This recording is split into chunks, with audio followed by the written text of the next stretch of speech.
Baik, Assalamualaikum warahmatullahi wabarakatuh.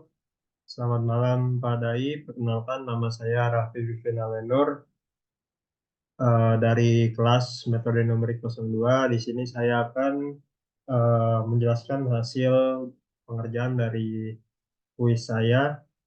Nah, baik, sebelum memulai penjelasan, alangkah baiknya kita mengucapkan Bismillahirrahmanirrahim. Nah, lalu eh, sebelum memulai kuis, Pak Dai sempat mention apa itu nature. Nah, nature menurut saya, apalagi dalam konteks psikologi ini, nature ini merujuk pada aspek bawaan, biologis, dan genetik yang mempengaruhi cara individu berpikir dan memproses informasi. Nah, konsep ini termasuk dalam perdebatan nature versus nurture, di mana nature ini mencakup faktor-faktor faktor-faktor penting seperti kemampuan kognitif yang diwariskan. Nah, aspek-aspek kemampuan kognitif seperti kecerdasan, kemampuan berpikir logis, dan pemrosesan informasi sering dianggap memiliki komponen genetik. Misalnya ada bukti bahwa beberapa aspek dari kemampuan intelektual dan cara berpikir bisa diwariskan dari orang tua ke anak. Nah, lalu faktor selanjutnya adalah struktur dan fungsi otak.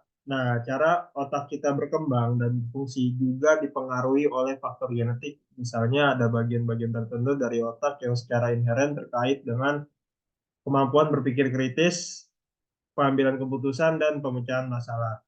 Nah, lalu selanjutnya sifat-sifat psikologis bawaan. Nah, sifat-sifat seperti keingintahuan, ketekunan, dan cara individu mendekati masalah atau tantangan seringkali dipengaruhi oleh genetika, dan faktor biologis. Nah, nature ini seperti yang telah dijelaskan, ini tidak bisa diubah dan ini merupakan kemampuan yang kita dapatkan sejak kita lahir. Nah, jadi apakah conscious thinking itu termasuk nature? Nah, menurut saya conscious thinking atau pemikiran sadar ini tidak sepenuhnya dapat dikategorikan sebagai bagian dari nature saja. Nah, pemikiran sadar ini mencakup proses kognitif aktif yang terjadi ketika seseorang secara sadar memikirkan, menganalisis, atau memecahkan masalah. Nah, ini adalah hasil interaksi kompleks antara faktor bawaan nature dan faktor lingkungan atau nurture. Nah, aspek nurture itu apa aja? Nah, aspek nurture itu yang pertama pengalaman dan pendidikan. Nah, bagaimana seseorang itu belajar berpikir secara kritis dan analisis sangat dipengaruhi oleh pendidikan dan pengalaman hidup mereka. Nah, lalu selanjutnya lingkungan sosial dan budaya. Nilai-nilai budaya dan interaksi sosial membentuk cara kita berpikir dan memandang dunia. Lalu yang selanjutnya pelatihan dan praktik. Kemampuan untuk berpikir secara sadar dapat ditingkatkan melalui latihan dan pembelajaran seperti belajar teknik pemecahan masalah atau berpikir logis. Nah, jadi kesimpulannya adalah conscious thinking adalah hasil dari interaksi antara nature dan nurture. Nah, struktur dasar dan potensi kemampuan berpikir kita dipengaruhi oleh faktor genetik dan biologis, tetapi bagaimana kita mengembangkan dan menggunakan kemampuan ini sangat dipengaruhi oleh lingkungan, pengalaman, dan pendidikan kita. Oleh karena itu, conscious thinking tidak bisa dikategorikan sepenuhnya sebagai aspek nature saja, tetapi merupakan hasil dari kombinasi kedua faktor tersebut. Nah,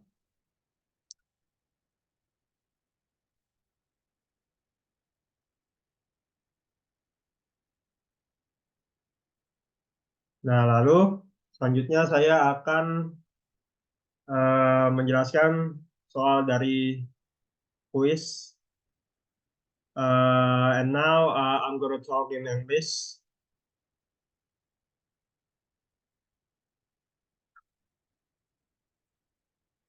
And number one is elaborate your understanding of conscious thinking using the I5 concept. Okay. Conscious thinking is a thought process that is done deliberately and consciously.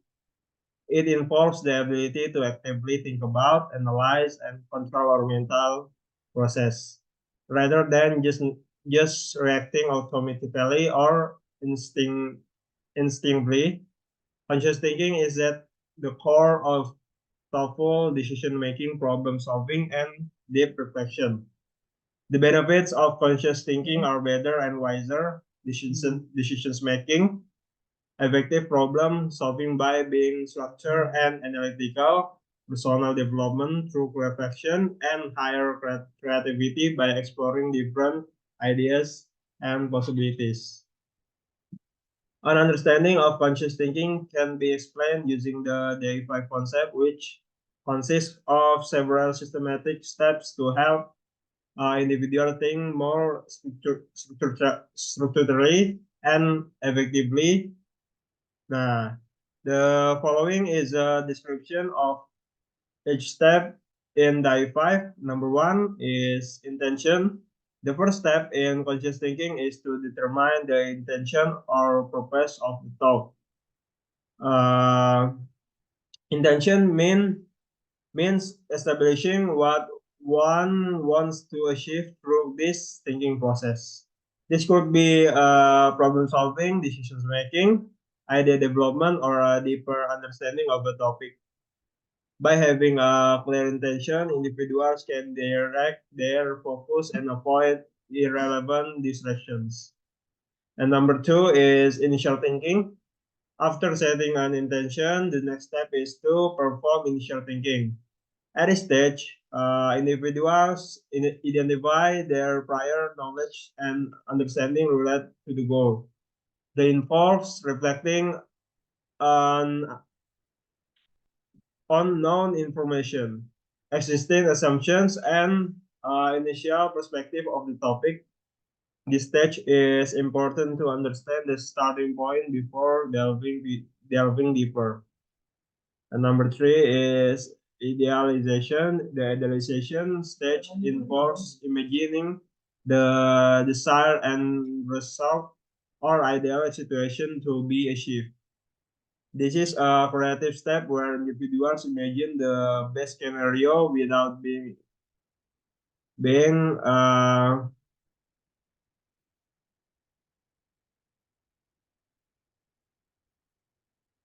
limited by real constraints by envisioning the ideal outcome. Individuals can set a clear vision and identify the steps that may be required to achieve it. It also helps in identifying potential challenges and opportunities. Number four is instruction set. After envisioning the ideal outcome, the next step is to develop a specific and measurable instruction set to achieve the goal. The instruction set includes concrete steps that need to be taken, uh, strategies to be implemented, and research required. It is a roadmap that helps the individual move from the initial intention towards the desired end result. This instruction set should be realistic and implementable. And number five is evaluation and improvement. After executing the instruction set, individuals should evaluate the result that have been achieved and make adjustment if needed. This process involves reflecting on what worked and what needs to be improved. By continuously iterating, individuals can optimize their thought process and achieve incrementally better results. And question number two is consider a problem in engineering that is required to solve using numerical method with die 5 to deal or solve this problem. Now, let us consider a problem in engineering, for example, stress and deformation analysis of a bridge structure using the finite element method, abbreviated as FAM. We will use the concept of DAI5 to solve this problem. Number one, intention. Define the purpose of this analysis, such as analyzing the stress distribution and deformation of the bridge structure under a certain load to ensure its safety and reliability. Number two is initial thinking. Identify initial knowledge and relevant information about the basic principles of structural mechanics and definite element method and material used in bridge construction. Obtain necessary data such as bridge dimensions, material characteristics, or modulus of elasticity, stress limits, acting loads such as vehicle loads, winds, and boundary conditions, supports, fulcrums. Then set initial assumptions such as the structure is considered linear elastic, the material is homogeneous and isotropic. And number three is idealization. Envision an ideal end result such as accurate stress and deformation distribution across the bridge structure. Identify critical regions with the highest stresses that have the potential to fail. Design optimization to minimize material use while maintaining safety. Then visualize a complete and verified FAM model with simulations showing the response of the structure under varying loads. And four is instruction set. Set up concrete steps to achieve results such as 3D geometric modeling of the bridge using CAD software and define material properties and geometric parameters. Then set up machine, set boundary condition, run simulation, analysis, and optimization using software such as ANSYS. The process ends by documenting the entire process, analyze results, and recommendations for the final design. Write a comprehensive report to it, visualization, and interpretation of results. And question number three is if there is value added by the E5 used in your learning process or experiential learning, then explain it. Nah, the use of the effect concept in the experiential learning process adds significant value. Experiential learning emphasizes learning through action and reflection. Here are some of the added values that can be obtained by integrating the E5 in experiential learning. Words, clear focus by setting clear intention. Learners have specific and purposeful goals in every learning activity. This helps in directing energy and resources towards the desired goal, making the learning process more effective. And second is conscious thinking by inviting to evaluate their prior knowledge and understanding of the topic being studied. This helps in identifying existing strengths and weaknesses. And third is encourage learners to think creatively and innovatively, imagining possibilities without being limited by real constraints. And fourth is by having a clear plan, learners can work more effectively, reducing waste time on and effort. And the last is question number four is do self-evaluation and write it down or muhasabah diri. Nah, we're studying numerical methods with Pak Dai. I have implement DAI5 well on problems in numerical methods. I also use DAI5 to complete numerical methods assignment. I realized that since I implemented DAI5 on lecture problems, I could solve the problem easily, efficiently, and more focused. By doing the numerical methods assignment, With conscious thinking and implementing the IM5, I'm confident that I can get through these numerical methods class well and get good grades such as an A. Hmm. Okay. Um, yeah. Uh,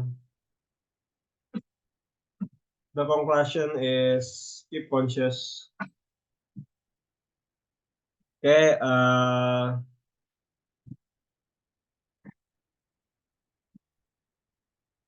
Before we end this video,